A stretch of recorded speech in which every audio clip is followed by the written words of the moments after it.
The Ravens Preview Show with Andy Poland starts right now.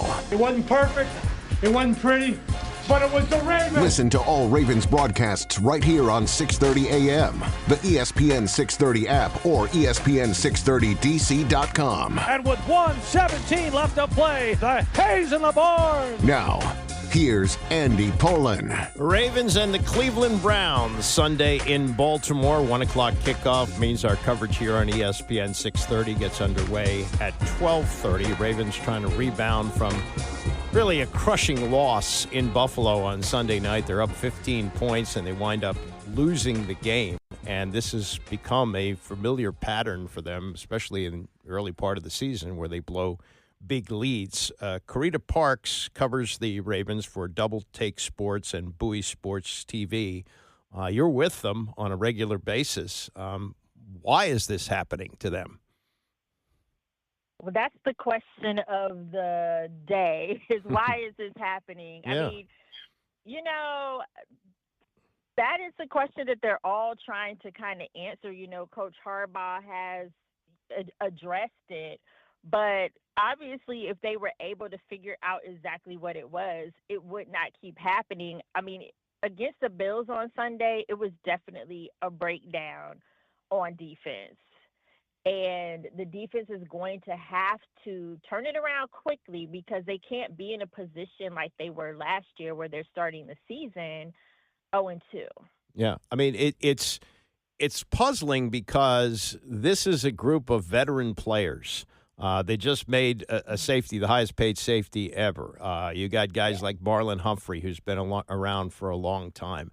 I mean, these are veteran guys who understand what closing a game means, yet Marlon Humphrey says we're not mature enough yet. How do you reconcile that?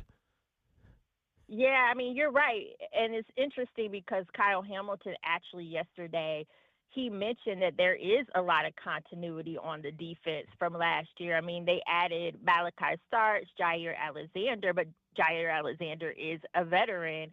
So, Kyle didn't quite agree with the perspective that they're not mature enough, but it all comes down to execution and assignments and communication, and it seems to be those are the areas where we're seeing some issues. Mm-hmm. Do you sense, and I've listened to a lot of the comments that they made, do you sense maybe a little bit of confidence shaken, or does this, you think, strengthen their resolve? I think it can strengthen their resolve. I think it's a little bit of both, right? I do think they're a little shell-shocked that the game played out the way it did against the Bills. But at the same time, because they have gone through this before, I think they have a better understanding that it has to turn around quickly. You can't be like last year and try to wait for things to happen and get it together later in the season. I think because they had similar issues last year, they know that, okay, we got to get this taken care of and nip this in the bud. And Kyle Van Noy, he said that they did have a dinner, like a player-only dinner, and they talked about some of these things. So I feel like veterans are trying to step up and get this defense in a place that they need to be. Rex Ryan, and take it for what it's worth because, he's sort of always lobbying for a job, but he says that this is not a defensive team anymore. This is an offensive team, and there's a point to be made with that. With Derrick Henry ran for 169 yards last week. Lamar Jackson has won multiple MVPs, one of the most exciting players in the league, and maybe they should play that way instead of playing to the defense, which, although they've got some big-name players and some high-priced players and some veteran guys, that maybe they should have more of an offensive identity. Yet, the whole identity of the organization, going back to when they came there from Cleveland, has been defense with a defensive coach in John Harbaugh. Do you think that maybe they need to rethink who they are? I don't necessarily think that I feel like because of the defensive roots, they do want to be that defensive team that the Ravens is known for. But the offense put up 40 points. Yeah. I mean, to me, that's a team that is okay with their offensive identity. I mean, they shouldn't have had to put up 50 points to win that game. You know what I mean? Mm-hmm. the offense scored on almost every possession. Unfortunately, there was that Derrick Henry fumble right in the fourth quarter, but that entire game for me, I felt like the defense kept giving the Bills chances to stay in the game. So I think that as members of the defense, because the Ravens do have such an identity as a defensive team, they want to get back to that. But I don't think that this team has a problem being an offensive team. They have a guy like Lamar Jackson. They have a Derrick Henry. They have DeAndre Hopkins now. They have Zay Flowers. I mean, this team touts their offensive identity all the time. Yeah. We're talking to Carita Parks, who does DoubleTake Sports and Bowie TV Sports about the Ravens and the Cleveland Browns. I don't know about bulletin board material, but this was actually kind of funny. Grant Delpit, who is a veteran safety for Cleveland. He's been around 5-6 years. And weighs 208 pounds, was asked about bringing down Derrick Henry, and he said it's not hard. And Henry said, we'll see on Sunday. Do you sense that is sort of I don't believe in this, motivating stuff, especially for veteran teams, but do you feel that is kind of a buzz around the locker room? I don't think it's a buzz around the locker room. I mean, this team doesn't really buy into bulletin board material, but at the end of the day, they are plugged in. They know what's being said. They know what's going on. But the Ravens aren't a team that necessarily feeds into that. But I do think that as competitors, underneath it all, there probably is a little motivation to go out and beat the Browns, because they have been talking a lot this week and saying a lot this week, not just about Derrick Henry, but the secondary. And then you add the fact that it's a divisional rivalry. So there's a lot there going on. So I think deep down, as competitors, they're going to want to beat the Browns for several reasons. However, they will never show that to the media. Yeah, right. Schedule gets real tough from here. As 11.5-point favorites, divisional team, obviously it's a game that you have to win. But I think that this may be this is a cliche, but maybe it's kind of a statement win that you have to win big to get your full confidence back. Do you feel that way? I think they need to win, period.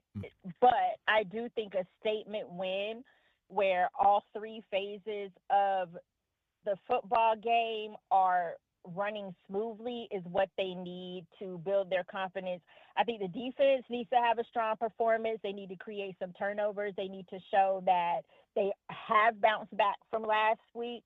So I think they need to just win, period. But a statement win, of course, will further increase their confidence. All right. That said, I want to talk about betting lines, but what do you expect to happen on Sunday? It's the Ravens home opener. The Ravens are good at home, so I do expect for them to win. I think they'll feed off the energy of the fans. They're celebrating the 30 years in Baltimore. They have a lot of legends that are going to be in the building. They're honoring Ozzie Newsome. There's just all these great things going on, and they typically feed off of that. So I do expect them to win at home. They're also bringing back the 50th anniversary of the 75 Colts, which were a surprise team. Do you have any idea as to how many are still alive from that team and how many are coming on Sunday? I don't. I would have to double check. Yeah. I don't know if they actually listed who will be there, but no, I'm not exactly sure. That was the Burt Jones Colts, as I remember, and they had a great run that season. All right, well, it's good to talk to you, Carita Parks, DoubleTake Sports. Best of luck, and thanks for joining us.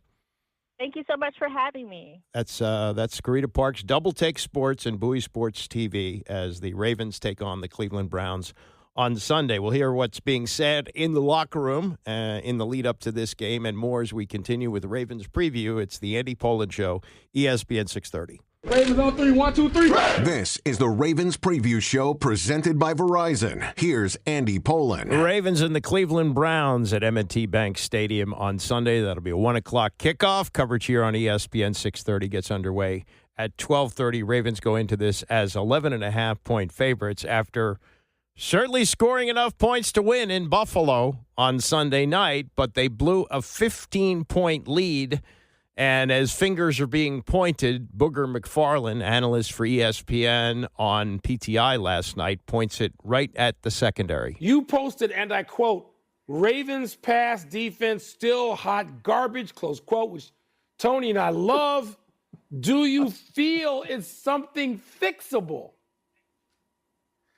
Yeah, well, they tried to fix it this offseason. They went out and got Jair Alexander. You thought that was going to be an upgrade, but he was getting cooked by Josh Allen in the fourth quarter. And the reason I said it was hot garbage, they gave up a ton of passing yards last year. Josh Allen had almost 400 yards passing on Sunday night. And I understand this is a proud franchise. Ray Lewis, Ed Reed, all the guys that used to play there. So they hang their hat on defense. But this defense is not what they used to be. They don't get the pressure up front. They can't cover as well in the back end. And so now you have corners who are out on an island, and they shouldn't be there. Jair Alexander, Marlon Humphrey, those guys aren't playing up to par. And if you're a quarterback going against this Raven defense, man, you got to be licking your chops like Tiger Woods on a par 5 back in the day, knowing that you're trying to make eagle. They got to feel really good about that. And so I think that if you're Baltimore, and you got hopes of getting to the Super Bowl, and you got hopes of getting to that last game, your pass defense has got to be fixed. It was an issue last year, and based on one game so far this year, it's still an issue. So what's the problem? Marlon Humphrey, who you just heard Booger light up there, thinks it's a maturity issue. I like to sit next to Roquan on the bench because I know he's going to be pretty locked in throughout the entire game, and I want to be kind of at that same mental level. And I just remember being up 15, and I'm like, I looked over Rose like, let's go win the game. And I think as a collective, I think, when you watch the tape, we all want to do that, but I think it goes kind of to what Harb's addressed in the team meeting. He said, we're just not mature enough as a team yet. I think it's very clear we got great players on both sides of the ball, but defensively, we have to work on our maturity doesn't matter what our offense is doing. Doesn't matter what Lamar, we have to go out there and win the game. And right now our maturity level right now is, sadly, when we get in those situations, it's just not good enough. It seems odd for a veteran team, but that's the case. And Zach Orr, defensive coordinator, agrees. I think that's a fair critique. I mean, honestly, it's a week-to-week league. So, yeah, last week, I mean, the film, the game showed it. We weren't mature. We weren't mature enough to close out that game. Was I surprised by it? Yeah, I was. But I think the guys responded the right way with it. Guys owned it, which is good. And we looked at what we need to get correct, and we had 2 great days of practice so far this week. So I'm excited for the opportunity to come again because, like I said, it's a week-to-week league. So what happened last week really doesn't matter what's going to happen this week. Most talkative guy on that defense is Kyle Van Noy. I think he even has his own podcast. So he went into detail with reporters on this nightmare in Buffalo. And, some of it's cliched, and it's, as he says, kind of a look in the mirror type of game. I think it was one of those games where you got to really look at yourself in the mirror personally on defense. Collectively, you have a lot of guys that care about football, and for myself, it wasn't my best performance personally, so I just want to do whatever I can to get better this week and get back out on the field and put on a good product for the guys in the locker room and also fans too. Fans want to win just like we do, and we want to win probably more than they do just because we're the ones putting in a lot of work and effort, and grateful for the chance to be able to do that. Luckily that it's at the beginning of the year like this. Hopefully they're not happening at the end of the year, but we're just focused on the Browns right now. Kind of put that in the past because it's past our 24-hour, 48. Yeah, there we go. Kyle, how much does it help that it is Cleveland, a division rival, that you guys are celebrating the 30th anniversary? The 75 Colts are going to be here. Just a lot of festivities. Does that make it easier to put last week behind them and look ahead to this? Yeah, that's awesome. I don't think that, honestly, is anything that has to do with us. I think that is more for what's going on for the fans in the stadium. I think we're just focused on us, and we got to play the Browns. I've seen, the social media people I feel like are, upset about that, but it's our first home game. So, I think that's what we're celebrating for those anniversaries and stuff, is that it's the first home game, and we're excited to play in front of our crowd. I hope they bring that energy, because we're going to bring that energy after, I know I am, and I know the defense is going to come out bringing that energy. Point number 2 from Kyle Van Noy, and this is something that we just talked about. It's the dinner. Sometimes these dinner things, oh, yeah, we fixed it with a dinner, or if it's not fixed, dinner's just a dinner. But he mentions this and, how they put this behind them and how they make sure that one more time they don't blow a 15-point lead in the fourth quarter. It goes back to controlling what your 1/11th job is. I think it starts with communication and then performance when you're doing that standpoint. I feel like we did okay at points in the game, but at the end result, it wasn't what we wanted, and we ended up losing. And, that's a big reason why we lost, was the pass rush lanes weren't as tight and crisp as we needed it to be. The 2 times before, we felt like as a group we kept him in the pocket, and he didn't get out many times to make those down the field throws. And a couple times this last game he did. But honestly, I'm so ready for the Browns. I'm not even thinking about that game. That's just something that we're focused on now going forward, is just worrying about the Browns. Honestly, that loss, it hurt, but we're already over it. We have to. We have 16 other games to worry about, and this one's the next one, and all our attention and focus is on the Browns O-line and Joe Flacco, and being able to stop the receivers and Njoku and the young guy. I'm sorry, I don't know his name yet, but he's number 44. He's a very, very good player. Sampson, the running back. I mean, they got some talent over there, and we're focused on them. Now, do you feel like these last couple of days, you or any of the other veteran leaders felt the need to say something specific to the team, or is it kind of like what's known as need to be said? Yeah, I mean, the defense had a dinner, and it's going to be private, just because I don't need to express what was said, but things were talked about, and we have to turn the page and focus on the Browns and make sure that we don't start like last year. I know personally for me, the positive is I'm not playing with a broken face. So that's something, that's something good for me going into week 2, is that I'm healthy. And, we have a pretty healthy team right now. Looking forward to the challenge of the Browns. Joe Flacco coming back to a place where he's won a Super Bowl, and the emotions of that, and he's going to want to play really well. So the competition of how the Browns defense has performed over the years, and our defense needs to step up, and it's exciting to have that challenge and being able to have the opportunity to play and the perspective and the op to play on Sunday. We're excited about that. That's Kyle Van Noy. Won a couple of Super Bowls in New England, was a big street free agent pickup last year, and has really added to the Ravens defense, but he knows that he just can't keep blowing leads. He mentions Flacco. Now, Flacco making his return to Baltimore, and it's not, a new thing. He's been around the league. He's played for the Jets. He's played for the Browns. He went to the Colts. Now he's back with the Browns, and he's their starting quarterback.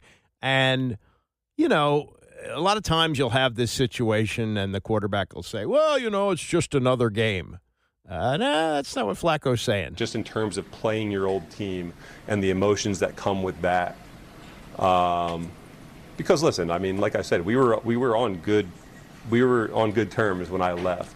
But at the same time, it's natural to feel a certain way when you're going against a team that you're not playing for anymore.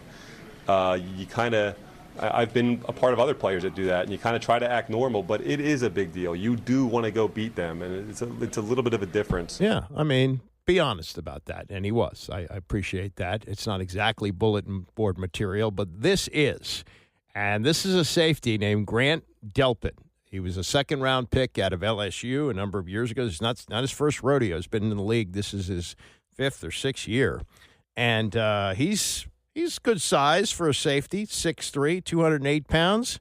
Derrick Henry is good size for a human being, big size. He's 6'2", weighs 252 pounds, runs like a freight train, and runs over safeties. So you wouldn't really expect Grant Delpit to say this. How hard is he to bring down, Derrick? Not hard. You want to hear that again? How hard is he to bring down, Derrick? Not hard. Not hard to bring down. Okay, we'll find out about that. Derrick Henry said, we'll see on Sunday. He tied last year for the league lead in rushing touchdowns with 16, went for nearly 2,000 yards for the second time in his career. He did have that late fumble in the 41-40 loss to Buffalo on Sunday night, but before that he ran for 169 yards and 2 touchdowns. Buffalo, which last I checked has a pretty good defense, they didn't find him not hard to bring down. They found him pretty hard to bring down because he had 169 yards and 2 touchdowns. Now, what bulletin board material means, who knows? Who knows? But it's just something that you wouldn't expect a veteran to say. You know, to me, if I see number 22 running at me at 252 pounds, I'm not thinking to myself, yeah, that guy's not hard to bring down. You know, a lot of times you'll find players seeing Derrick Henry running at him and they make what's called a business decision for their careers, that they don't necessarily want it to end with a collision with a man that big and with that kind of speed. But we'll see. We'll see what happens. That's a 1 o'clock kickoff on Sunday, and as always, our pregame coverage begins at 12:30. I want to thank Isaac Kuhn-Harris for running the show. Thanks to all of you who listened. Bram is coming up next, and I'll see you back here on Monday morning at 9 a.m.